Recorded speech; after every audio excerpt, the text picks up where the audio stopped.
강한 몰입은 문제를 해결할 때까지 생각을 중단하지 않는 것이다. 문제가 풀릴 때까지 1초도 쉬지 않고 생각해야 한다. 강한 몰입 1단계는 최소 하루에서 최대 2박 3일까지 연속해서 생각하는 것이다. 잠자는 7시간을 제외한 나머지 17시간을 문제 생각에 집중하는 것을 의미한다. 온종일 연속해서 생각하는 것은 느긋하게 슬로싱킹을 하지 않으면 매우 힘든 일이다. 강한 몰입 1단계 훈련을 5회 이상 했다면 강한 몰입 2단계로 넘어가자. 강한 몰입 2단계는 일주일 이상 최대 2주까지 연속으로 생각하는 것이다. 2단계에서는 수면 1회의 경험이 가장 중요하다. 문제를 생각하면서 잠이 들고 깨어날 때도 그 문제를 생각하는 상태를 말한다. 이는 깊은 잠 속에서도 문제를 계속 생각하는 것으로 장기 기억을 인출하는 고양된 능력이 발휘된다. 경험에 따르면 강한 몰입 2단계는 이공계 혹은 인문학 석박사 논문의 핵심 문제 해결에 유용하다.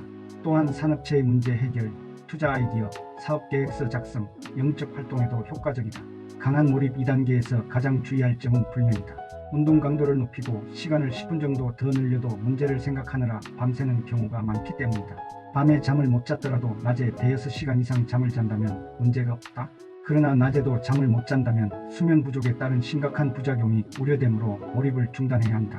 강한 몰입 2단계를 5회 이상 경험하고 수면과 슬로싱킹에 문제가 없다면 강한 몰입 3단계로 넘어가자. 강한 몰입 3단계는 한 달 이상 한 문제를 1초도 쉬지 않고 생각하는 것이다. 한 문제를 이렇게 장기간 몰입하면 상상 이상의 지적 능력을 발휘할 수 있다. 나는 2개월간의 몰입으로 세라믹스 분야의 난제인 세라믹스의 비정상 입자 성장의 원리를 밝혔다. 3개월간의 몰입으로 금속의 2차 재결정 원리를 밝혔다. 1년 6개월이 걸려 다이아몬드 방막의 저합 합성 원리도 밝혔다.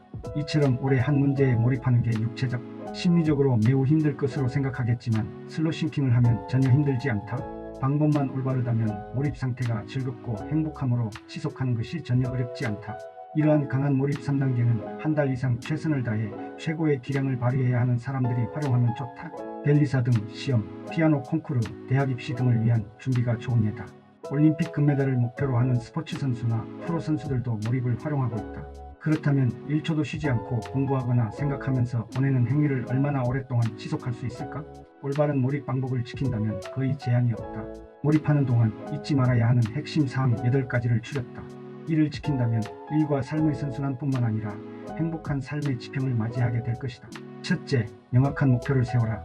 나의 의식을 정확하게 한 곳으로 모으기 위해서는 분명한 목표가 있어야 한다. 둘째, 사전 지식을 공부하라. 아이디어는 밖에서 만들어지지 않는다. 기적 같은 아이디어의 씨앗은 무의식의 바다인 나의 장기 기억에서 나온다. 그러므로 해결하려는 문제와 관련한 사전 지식을 공부해야 한다. 셋째, 몰입할 수 있는 시간을 확보하라. 처음에는 자투리 시간을 활용하여 매일 약한 몰입을 하겠지만 단계를 높일 때마다 더 긴 시간이 필요하다. 넷째, 몰입은 이완된 상태에서 해야 한다. 장기 기억의 인출은 몸과 마음의 긴장을 풀어야 가능하다. 다섯째, 잠은 충분히 꼭 자야 한다. 잠을 못 자면 베타아밀로이드라는 물질이 축적되어 뇌세포를 파괴할 수 있다.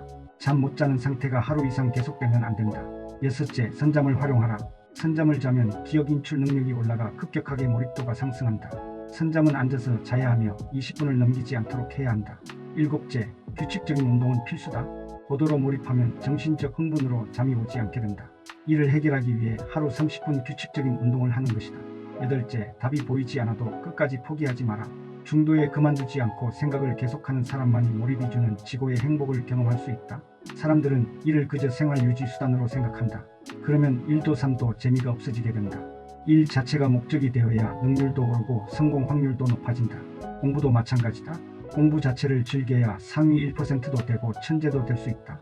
지금 하는 일, 공부를 세상 가장 숭고한 목표로 만들어라. 그러면 삶을 채우는 모든 순간이 행복해질 것이다. 내가 이 책에서 말하려는 것이 이것이다. 해야 할 일을 즐기며 행복하게 사는 법. 나는 그 해답을 몰입에서 찾았다.